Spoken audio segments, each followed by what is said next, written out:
Okay, I will be showing here what kind of step I did to identify this problem and what made me think about what was the next step for doing the testing. So basically, the customer told me only when the temperature is warm, hot days, the band doesn't want to start. And he told me if I keep trying 30, 40 minutes and it doesn't start. But after overtime, because it been about 2 years, he told me I realized when I jump it, it start right away. He's like, I put in another vehicle, jump it, boom, start. Um, and I was like, okay. So first thing I was thinking about the starter motor probably drawing too much amps. So he had a new battery on it already. I told him to get a new battery because that one was old there, and well, new battery before doing all the testing. So then the next step was for me to try to um, so my next step for me was I was thinking about I'll check how much amperage is this starter motor drawing and what is the voltage on the starter when he's cranking. And I had 3 channels, at that time, uh, 4 channel basically, constant power to the starter, signal from the ignition switch, ground, and also the amperage. So everything was fine. It dropped like about 11 or something. Ground stay at 0, close to 0, and then amperage was about 200. So I was like, everything is fine. So I told him, let me check for something else. So I got the scanner, and at that time it started the vehicle, and I couldn't duplicate it anymore. So next day I left the vehicle for next day, and we'll see what happened here. I'll show you what happened. So I got to the vehicle, and I took the vehicle, and it took me like about 2 hours to duplicate that. I get to a parking lot. It was warm. So I was working on another vehicle, and I got to the bank, and I check and crank, no start. And I realized at that point, check for this vehicle doesn't have immobilizer, but when they have, we gotta make sure check on that one. The little, immobilizer light should go out while cranking when the key is in. This vehicle doesn't have that one, and I check on that at that moment. The checking light didn't illuminate on a self test. So when we go key on, it should illuminate. If it doesn't, it means that the PCM, the computer, is not online, is not alive. So I said, okay, let me check for codes, check for something. I connected the scan tool, and I got no communication. Okay, so my next step was like, okay, when the computer is there or something, the 5-volt reference on the different sensors like a map, TPS, or ECT sensor, EIT sensor, all those 5-volt, you know, reference, they get lost or they get low or something. So I went to the map, TPS in this case, the 5-volt reference of the TPS, and this is the one I had it there, um, which is this, the kind of gold color like yellow, and the blue is a constant power, and the red is gonna be by the switch, when I open the switch. So here I have not opened the switch, so I go here. We can see here, right here, I open the switch, and my 5-volt reference start fluctuating up and down, up and down. While cranking, we can see this area here, you know, we can see that area here stays at what, 1.4 or something like that here, 1.4. I believe it probably is a little bit more. I don't know. Let me put the cursor here. Stay at 2 volts. So from here, this area here to here, if you have a multimeter, it will be reading about 1 volt because they average.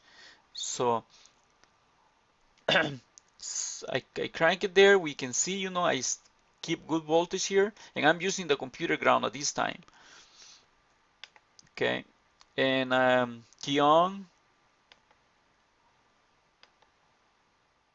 key on, key on. I go key off here,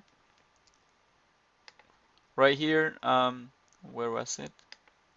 Right here. I was doing myself, try to crank again, key off again, retry, key on, crank, nothing happened, crank, crank. And right here is when everything come back to life here on this area here. Right here, you know, I was cranking from here to all the way to here. Right here, I was cranking. And then my 5-volt reference came here on my right side. You can see here is when it came on. Boom, online. And my vehicle started at that point. So right here, we can see, boom, I get here, what? 5 volts and vehicle started. Okay, so I wanted to share what made me think about that, and I'm gonna be going through the video and show the type of testing I did. But I was wondering why, you know, when he is jumping it, why does this vehicle start? What makes the difference? So there only was one point where I could duplicate that one, but it just was like a very little window opportunity I had, and I was checking on the voltmeter. What happened is it was like about 2 volt fluctuating like that one, and then when I got close to my truck, running my truck like about 14 volts, and then when I put the cables there on the battery, I saw immediately that one was steady about 3 point something, 3.5, and then checking light came on at 3.5 and the vehicle started, and I couldn't record that part and I couldn't duplicate it anymore. But that explains why, you know, when he was trying to start this vehicle started. But we're gonna go to the testing now on the next part of the video. One Toyota Sienna LE. Customer concern is intermittently. It doesn't start, crank no start, and they have thrown a lot of parts. He told me some parts there, so I just put it here to take the sun because I was trying to duplicate this condition for about two hours before and it didn't. So he told me when he has that one park on the sun or those sunny days when that happened.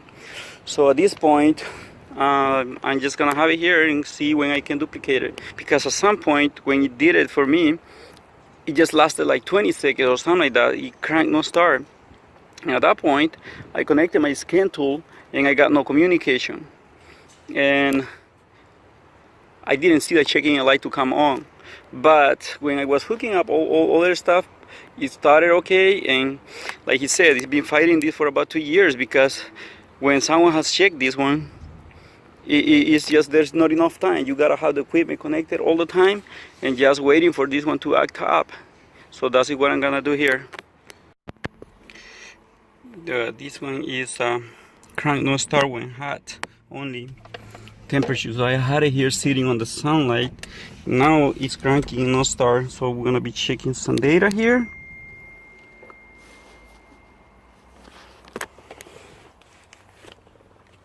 Okay. No cause, pending, no cause, history, no cause, current cause, no cause. Gonna move forward to check some data.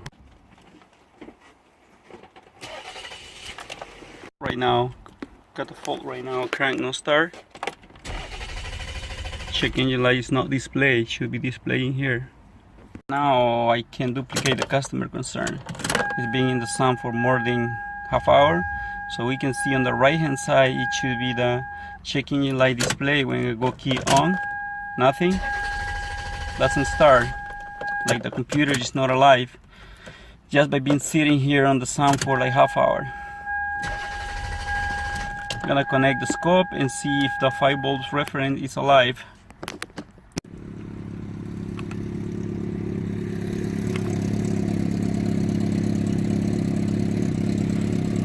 Like a duty cycle.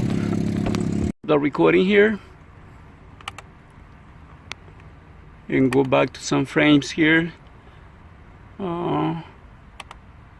Right here you can see when the 5 volts came back to life.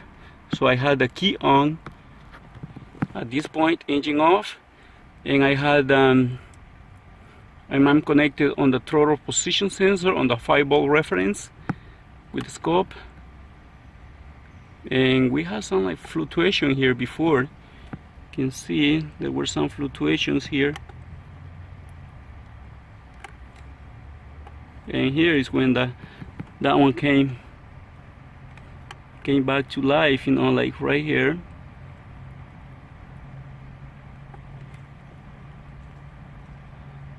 Right here we see when that one came, 5 volts came back. We saw some fluctuation here. Those fluctuations were like what? Between, now I'll get this one back. I can use the other CURSOS, the one I have on top. Right here, this one, you can see 5 volts when this one came back here, and it was fluctuating before here. Right here was fluctuating, and we can see 2.2 volts. You can see here on, yeah, see the delta, 2.2 volts. One was 26 millivolts and the other one was 2.3. It was fluctuating. The other one is gonna be computer, because nothing else can explain, you know, when the temperature increases. Well, could be a shorter sensor too, you know, any sensor being shorter and pulling down to a 2.34 volts, could be that. But the problem is this thing is so bad, you know, like it doesn't, to get this one is hard, because the window, the opportunity I have is barely like, he just do it like 30 seconds or sometimes less, and he doesn't want to do it. Here where I am, you know, I look for a place where it's really sunny here, no shade. That is why I duplicated this. But at this point I may have to just recommend a computer, or wait for this one to be more consistent. But the customer said it's been like for 2 years he's been fighting this, and they have replaced a lot of parts, you know, like kind of guessing. For me right now probably it's about 3 hours in total just to duplicate like this way. So what do I do now to check for a shorter sensor? It could be some of the sensor pulling down the 5 volt reference, or computer. I will have to just see, you know, put it on the customer. It's gonna be less expensive to throw another computer, or to pay me to keep troubleshooting.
Came back, regresó 5 voltios.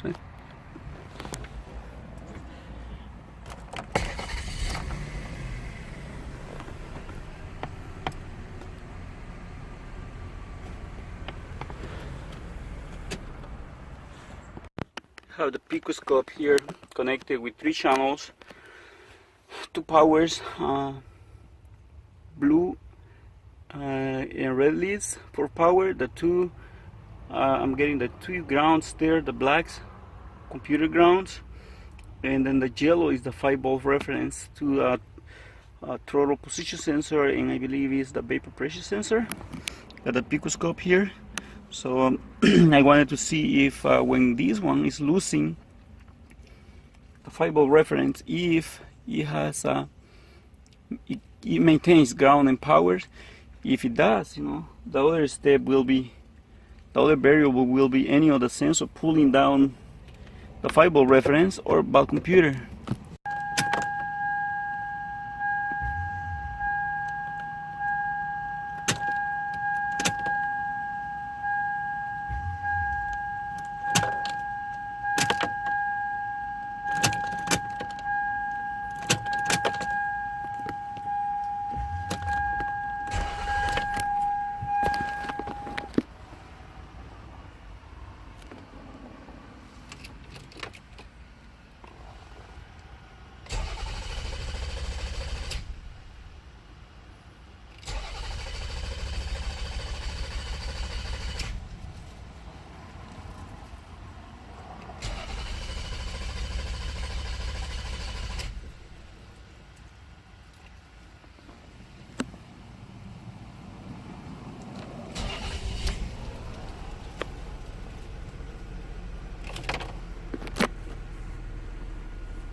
Well, here's the computer, and then I have the new used computer here.